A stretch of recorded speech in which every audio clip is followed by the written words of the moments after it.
Alur implikasi menunjukkan bagaimana hubungan antara makna tuturan atau T yang berupa BL dan makna implikasi IP. Pada IP anak, ditemukan 8 macam alur implikasi pragmatis, yaitu alur sebab-akibat, akibat-sebab, analogis, ironis, kebiasaan, normatif, geseran, dan sifat. Yang pertama, alur sebab-akibat. Alur sebab-akibat ialah alur implikasi pragmatis yang terbentuk dari hubungan makna pada BL dan makna pada implikasi pragmatis, dengan posisi makna pada BL sebagai suatu sebab yang memunculkan makna pada implikasi pragmatis sebagai akibatnya. Berikut ini merupakan contoh alur sebab-akibat. Kita bisa melihat contoh yang tertera pada gambar. Dengan menginformasikan fakta kepada ibunya melalui IP yang pertama, Rally bertujuan menolak perintah ibunya. Satuan pragmatis yang digunakan adalah menginformasikan fakta, sedangkan implikasi pragmatisnya menolak perintah. Fakta bahwa Rally telanjang merupakan penyebab bagi Rally menolak membukakan pintu untuk tamu yang datang ke rumahnya. Makna implikasi Rally tidak mau membuka pintu merupakan akibat dari makna Rally telanjang. Dengan kata lain, karena sedang telanjang, Rally tidak mau membukakan pintu. Karena implikasi itu ditarik sebagai akibat dari sebab yang ada pada BL-nya, alur implikasi itu disebut dengan alur sebab-akibat. Yang kedua yaitu alur akibat-sebab. Alur akibat-sebab ialah alur implikasi yang terjadi dari hubungan antara makna BL sebagai akibat dan makna implikasi pragmatis sebagai sebab. Untuk contoh alur akibat sebab, kita dapat melihat pada contoh percakapan berikut ini. SP IP 3 dan 4 adalah menyuruh. Implikasi kedua IP itu menolak perintah meskipun tidak sama jangkauannya. Implikasi IP 3 adalah menolak, yaitu Ika menolak perintah ayahnya dengan P, Ika tidak mau mengambilkan asbak. Akibatnya, Ika lalu memakai SP menyuruh, yaitu menyuruh Asri untuk melakukan perintah ayahnya mengambil asbak yang disajikan dengan BL.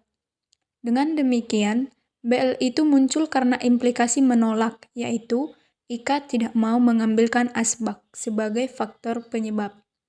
Pada IP 4, implikasi menolak dapat ditafsirkan ganda. Penolakan dapat ditujukan kepada ayahnya atau kakaknya, atau kedua. Yang ketiga yaitu alur analogis. Alur analogis ialah alur implikasi yang terjadi dari hubungan antara makna pada BL dan makna implikasi pragmatis yang sejajar atau analogis sifatnya. Berikut ini merupakan contoh alur analogis. Pada percakapan tersebut, Ika mengemukakan SP menginformasikan fakta ibunya sudah lama tidur dengan memakai BL, Mama sudah lama tidur, setelah Ika menyadari bahwa hari sudah cukup malam. Ika berpikir bahwa ayahnya dan dirinya yang biasa tidur bersama pada waktu demikian seharusnya sudah tidur seperti ibunya. Oleh karena itu, IP 6 berimplikasi pragmatis Ika mengajak tidur ayahnya. Yang keempat, alur ironis. Alur ironis ialah alur implikasi yang terjadi dari hubungan antara makna pada BL dan makna implikasi pragmatis yang bertentangan atau terbalik maknanya. Alur itu bergerak dari makna pada BL menuju ke makna pada implikasi yang bertentangan. Berikut ini merupakan contoh alur ironis. Dari contoh itu dapat diketahui bahwa P pada SP menyuruh, yaitu Wugar menyuruh ayahnya untuk mematikan lampu, yang didukung oleh BL pada kata matiin pa. Berlawanan maknanya dengan P pada implikasi pragmatis menyuruh, yaitu Wugar menyuruh ayahnya untuk menghidupkan lampu. Yang kelima adalah alur kebiasaan. Alur kebiasaan ialah alur implikasi yang terjadi dari hubungan antara makna pada BL dengan makna pada implikasi pragmatis melalui interpretasi yang didasarkan pada adat kebiasaan atau tradisi tertentu dalam suatu keluarga atau masyarakat. Berikut ini merupakan contoh alur kebiasaan. SPIP pada percakapan tadi Pak Pos datang adalah menginformasikan fakta. Implikasi pragmatis IP juga menginformasikan fakta, yaitu Ika menginformasikan fakta kepada ayahnya bahwa ada surat untuk Bapak. Implikasi itu ditarik berdasarkan kebiasaan bahwa jika datang ke rumah, biasanya Pak Pos membawa surat untuk ayahnya. Masyarakat umumnya pun memahami bahwa kebiasaan Pak Pos adalah mengantarkan surat sebagai profesinya. Karena memahami IP anaknya, si ayah segera merespon dengan pertanyaan, "Mana?" Sebagai pertanyaan yang selengkapnya berbunyi, "Mana suratnya?" Alur implikasi bagi IP yang ditarik melalui kebiasaan semacam itu disebut alur kebiasaan. Alur implikasi pragmatis selanjutnya yaitu alur normatif. Alur normatif ialah alur implikasi yang terjadi oleh adanya hubungan antar makna pada BL dan makna pada implikasi pragmatis dengan posisi makna pada implikasi pragmatis merupakan konsekuensi dari suatu norma yang berlaku dalam keluarga atau masyarakat. Perhatikan contoh berikut. Asri ngaji, jam berapa sekarang? Ini malam minggu ya. Situasi ujarnya, IP ini malam minggu ya terjadi di rumah pada malam minggu pukul 18.02 saat biasanya Ika dan Asri sudah berangkat mengaji. Karena melihat anak-anak masih asik bermain di rumah, si ibu segera menyuruh mereka berangkat mengaji dengan menggunakan IP yang SP-nya bertanya. Si ibu lupa kalau malam itu malam minggu. Terhadap perintah ibunya, Asri merespon dengan IP yang ber-SP menegaskan itu. Jawaban Asri bertujuan untuk menolak perintah ibunya berdasarkan suatu norma dengan cara mengarahkan pikiran ibunya kepada norma yang menjadi alasan penolakan itu.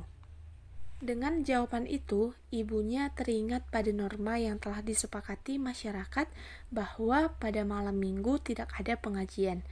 IP ini malam minggu ya mempunyai implikasi pragmatik menolak, yaitu Asri tidak mau berangkat mengaji.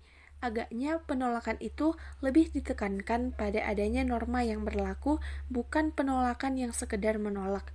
Tidak mau berangkat mengaji dalam hal itu disebabkan memang tidak ada pengajian sebagai konsekuensi dari adanya norma, bukan karena alasan lain seperti hendak bermain atau malas. Karena interpretasi implikasi itu berorientasi pada norma, maka alur implikasi pragmatis tersebut disebut alur normatif. Yang ketujuh, alur geseran. Alur geseran ialah alur implikasi yang terjadi dari hubungan makna pada BL dan makna pada implikasi pragmatis. Yang keduanya masih berada dalam sebuah topik. Implikasi pragmatis suatu IP terjadi dengan adanya pergeseran saja. Pergeseran yang terjadi dapat berupa pergeseran P atau pergeseran ilokusi tuturan.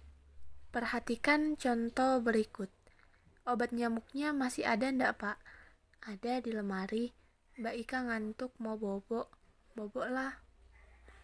Percakapan itu terjadi pada pukul 20.30 di ruang tamu. Ika sudah mengantuk dan hendak tidur. Ika memang biasanya tidur sekitar waktu itu dengan obat nyamuk terpasang. Ayah Ika sedang asik berbicara dengan teman-temannya sehingga lupa memasang obat nyamuk. Oleh karena itu, Ika mengucapkan IP, obat nyamuknya masih ada ndak, Pak? Dengan SP bertanya. Tujuan IP itu, Ika menyuruh ayahnya memasang obat nyamuk. Tujuan yang menjadi implikasi IP itu masih berada dalam satu topik dengan SP-nya, yaitu tentang obat nyamuk. Dari bentuk lingual sampai ke implikasi pragmatis hanya mengalami pergeseran P dan ilokusi, yaitu dari Ika bertanya kepada ayahnya ada tidaknya obat nyamuk bergeser ke Ika menyuruh ayahnya memasang obat nyamuk. Implikasi pragmatis diperoleh dengan melalui pergeseran fenomena dalam sebuah topik, yaitu pergeseran proposisi dan ilokusi pada topik obat nyamuk. Karena terjadinya implikasi melalui pergeseran, maka alur implikasi semacam itu disebut alur geseran. Alur ini cukup banyak dijumpai pada IP anak usia SD. Selanjutnya, alur sifat. Alur sifat ialah alur implikasi pragmatis IP yang terjadi dari hubungan antara makna pada BL dan makna pada implikasi pragmatis, dengan posisi makna implikasi pragmatis merupakan salah satu sifat dari fenomena yang direferensikan oleh BL-nya. BL yang mengandung SP juga menyajikan referensi suatu fenomena yang memiliki hakikat dan sifat tertentu. Perhatikan contoh berikut. Mbak Ika pernah mendapat hadiah makan kerupuk di sekolah. Mbak Ika cangok nian ya pak? Semuanya pintar. Suara Dik Asri seperti gagak batuk ya pak? Tidak, semua anak bapak baik dan pintar. Alur sifat dapat dijumpai pada IP suara Dik Asri seperti gagak batuk ya pak? Percakapan ini terjadi pada malam hari ketika mereka santai berbincang-bincang di ruang depan. Ika dan Asri dalam banyak hal suka bersaing. Suatu ketika, Asri terpilih di sekolah untuk mewakili sekolahnya mengikuti lomba seni suara atau menyanyi. Menghadapi hal itu, Ika tak mau kalah. Ia pun menunjukkan kebolehannya dengan menyampaikan kembali prestasi yang pernah diraihnya sebelum itu. Ika melontarkan kalimat pertama yang berisi bahwa ia pernah menjadi juara dalam suatu lomba, yakni menjuarai lomba makan kerupuk di sekolah dalam rangka memperingati Hari Kemerdekaan Republik Indonesia tahun 1994 lalu. Ika tidak menyangka bahwa Asri, adiknya, akan memberikan respon negatif atas kalimat yang menyatakan bahwa Ika cangok atau rakus. Sudah tentu Ika kurang senang mendengar respon adiknya sehingga melontarkan IP, suara Dik Asri seperti gagak batuk ya pak, yang juga bersifat negatif dengan maksud untuk membalas pelecehan dari adiknya. Satuan pragmatis IP, suara Dik Asri seperti gagak batuk ya pak, adalah bertanya dengan mengajukan fenomena suara gagak batuk kepada ayahnya untuk menggambarkan suara asli. Sifat yang dikandung oleh suara gagak lazimnya bersifat buruk oleh orang Jawa. Kalau ada bunyi gagak berterbangan di atas atau di sekitar rumah, biasanya dicurigai sebagai alamat buruk. Bunyi burung yang hitam seluruh tubuh dan bulunya itu menandakan akan adanya lelayu, akan ada orang meninggal. Jadi suara gagak itu terdengar buruk dan sudah tentu akan lebih buruk lagi kalau gagaknya batuk. Implikasi IP suara Dik Asri seperti gagak batuk ya pak, yang dilontarkan Ika kepada ayahnya juga merupakan pelecehan suara adiknya, suara Asri buruk. Meskipun Ika tahu benar bahwa Asri telah menjuarai menyanyi di sekolah dan mewakili sekolahnya untuk mengikuti lomba di tingkat Kota Madia Jambi. Dari uraian itu, kelihatan bahwa suara buruk Asri diambil dari sifat yang ada pada fenomena suara gagak batuk. Karena interpretasi implikasi berorientasi pada sifat dan bergerak dari sifat-sifat fenomena yang diacu oleh BL-nya, maka alur implikasi pragmatis itu disebut alur sifat. Nah, 8 macam alur implikasi pragmatis itu memberikan gambaran alur makna dari P pada BL sampai P pada implikasi pragmatis. Alur itu memberikan gambaran proses terbentuknya implikasi pragmatis IP. Melalui celah-celah alur, agaknya anak memperoleh kesempatan untuk mempelajari IP dengan berbagai strategi yang ditempuhnya. Strategi penguasaan implikatur percakapan. Strategi penguasaan IP anak ialah langkah-langkah kegiatan dan cara yang dilakukan oleh anak dalam usahanya agar ia dapat menguasai IP dengan baik. Yang dimaksud menguasai IP adalah kemampuan memahami IP yang ada pada T, yang didengar dan kemampuan mewujudkan IP ke dalam T yang digunakan dalam percakapan untuk berkomunikasi. Yang pertama, strategi pelesapan. Anak sering mengikuti berbagai situasi ujar dalam kehidupannya sehari-hari beserta tuturan yang muncul untuk keperluan komunikasi. Perhatikan contoh berikut. Sudah siang, Mbak, Adik. Iya, Ma. Iya, Ma. Sudah siang. Tidur dulu, istirahat biar sehat. Nanti sore boleh main lagi. Iya, Ma. Iya, Ma. Perhatikan contoh berikut. Sudah siang, Mbak, Adik. Iya, Ma. Iya, Ma. Sudah siang. Tidur dulu, istirahat biar sehat. Nanti sore boleh main lagi. Iya, Ma. Iya, Ma. Sebelum dan selama percakapan itu berlangsung, anak memahami situasi ujar, mendengar tuturan ibunya, dan memahami implikasi dari tuturan ibunya itu. Mereka memahami bahwa tuturan "sudah siang, Mbak, Adik" berimplikasi ibu menyuruh diri mereka tidur. Pemahaman anak terhadap implikasi terjadi karena adanya tuturan "tidur dulu" yang disampaikan oleh si ibu menyusul tuturan "sudah siang".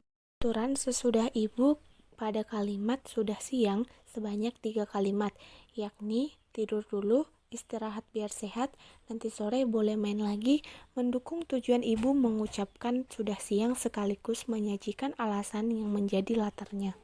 Sesudah memahami tujuan ibunya, tidur dulu yang merupakan implikasi dari "sudah siang" beserta latarnya istirahat biar sehat dan konsekuensinya nanti sore boleh main lagi, mereka segera bersiap-siap untuk tidur. Mereka berbaring di tempat tidur masing-masing untuk memejamkan matanya dan akhirnya mereka benar-benar tertidur. Dalam wacana tersebut, secara praktis, anak memahami IP melalui wacana tuturan langsung yang dilesapkan bagian-bagiannya sehingga menjadi IP. Tanpa disadari, si ibu telah membelajarkan anaknya untuk menguasai IP. Oleh karena itu, dapat dikatakan bahwa dalam menguasai IP, anak menggunakan strategi pelesapan. Dalam situasi ujar yang serupa pada peristiwa-peristiwa lain, secara tuturan langsung itu mengalami pelesapan bagian-bagiannya. Bagian tertentu yang dilesapkan itu menjadi implikasi yang harus dicari dan dipikirkan oleh anak. Peluang gejala untuk penguasaan dengan strategi pelesapan demikian masih selalu dijumpai sampai sekarang. Perhatikan contoh berikut. Mbak Reli, buka pintu, ada tamu. Mbak Reli telanjang, Ma. Dikugar, ada tamu. Dikugar telanjang, Ma. Dedek, yo. Tuturan pertama si ibu menyuruh Reli membuka pintu karena ada tamu merupakan tuturan langsung tanpa muatan IP. Akan tetapi, tuturan yang kedua, dikugar ada tamu dengan tujuan si ibu menyuruh Wugar membuka pintu adalah tuturan bermuatan IP. Aplikasi yang menjadi tujuan ibu buka pintu sesungguhnya hanyalah sebagian dari tuturan langsung yang telah diucapkan si ibu pada tuturan Mbak Reli buka pintu ada tamu. Bagian tuturan Mbak Reli buka pintu ada tamu pada tuturan dikugar ada tamu dilesapkan karena agaknya si ibu ingin memperpendek tuturan dan ibu yakin bahwa Wugar dapat memahami maksudnya melalui konteks. Dari respon yang diberikan dapat diketahui bahwa Wugar memang telah memahami implikasi tuturan dikugar ada tamu. Ia yang sedang asik membaca buku cerita kemudian bergerak memenuhi perintah ibu dan kakaknya masih sesungguhnya agak berkeberatan membukakan pintu bagi tamu. Dalam berbicara, anak juga melakukan pelesapan demikian. Bahkan tampak bermain-main, anak melesapkan bukan klausa atau kata saja, melainkan juga sampai suku kata sehingga orang tua harus bertanya karena tidak mengetahui arah tujuan tuturan anaknya. Perhatikan contoh berikut. Sepeda. Sepeda ngapa? Beli sepeda, Pa. Ya, besok pagi, sayang. Beli sepeda, Pak, adalah tuturan langsung. Tuturan itu dilesapkan ilokusi menyuruhnya sehingga menjadi tuturan sepeda. Tuturan itu pun dilesapkan lagi menjadi tuturan pas P yang hilang suku kata danya. Baik tuturan sepeda ataupun pas P, keduanya adalah tuturan yang bermuatan IP karena ilokusi menyuruh yang menjadi implikasi pragmatis tuturan tidak muncul secara eksplisit sebagai SP, tetapi hanya secara implisit atau secara tersirat sebagai implikasi. Hal itu terjadi karena adanya pelesapan atau tuturan langsung sebelum itu. Pertanyaan dari si ayah muncul untuk meminta kejelasan tuturan anaknya, dan si anak pun menjelaskan sehingga terungkaplah kemudian bagian dari tuturan langsung beli sepeda, Pa, yang telah dilesapkan. 2. Strategi pengembangan ilokusi. Pengembangan ilokusi adalah tindak tutur yang biasanya diidentifikasi dengan kalimat yang ujarannya jelas. Contoh dari strategi pengembangan ilokusi ini adalah sebagai berikut. R. Pa, pipis. M. Ya, cepat sana. R. Sama papa. M. Tadi papa ke belakang kok nggak pipis, ayo. Selanjutnya, implikasi pragmatis dari IP itu adalah Rally menyuruh ayahnya mengantarkan, sedangkan tuturannya berupa kata sama papa. Ini menunjukkan tuturan pipis dari anak yang semula hanya mengutarakan satuan pragmatis berupa ilokusi, menyatakan kehendak dan kemudian berkembang. Dengan demikian, dapat dipahami bahwa penguasaan IP anak juga dilakukan dengan strategi pengembangan ilokusi. Ketiga, yaitu strategi pembiasaan. Dalam kehidupan sehari-hari, anak selalu mengikuti kebiasaan-kebiasaan yang ada di rumah, di sekolah, maupun di lingkungan masyarakat sekitarnya. Ditunjang dengan komunikasi linguistik, anak lalu memahami jika ada suatu fenomena, biasanya akan segera disusul oleh fenomena lain yang mengikutinya. Misalnya, dari hari ke hari anak lalu memahami, jika ayahnya sudah gajian, permintaannya biasanya akan dikabulkan. Apabila tidak mengerjakan pekerjaan rumah, biasanya ibu guru akan memarahinya. Dengan adanya kebiasaan yang diamati dan dilalui, anak memahami keberadaan aktivitas dalam dimensi bahasa, ruang, dan waktu dalam kehidupannya. 4. Strategi penalaran. Dalam kehidupan sehari-hari, baik di rumah maupun di sekolah, anak selalu belajar melakukan penalaran untuk sampai pada suatu kesimpulan dengan jalan menghubungkan premis satu dengan premis lain, bergerak dengan fenomena satu menuju fenomena lainnya. Contoh dari strategi penalaran. I. Mbak Ika punya teka-teki, Pak. SY. Apa teka-tekinya? I. Besok tanggal berapa, Pak? SY. 14 Maret. I. Bukan itu jawabannya. SY. Lah, apa? I. Jawaban yang betul Istana Anak-anak, Pak. SY. Oh, ulang tahun Mbak Ika ya. Ya.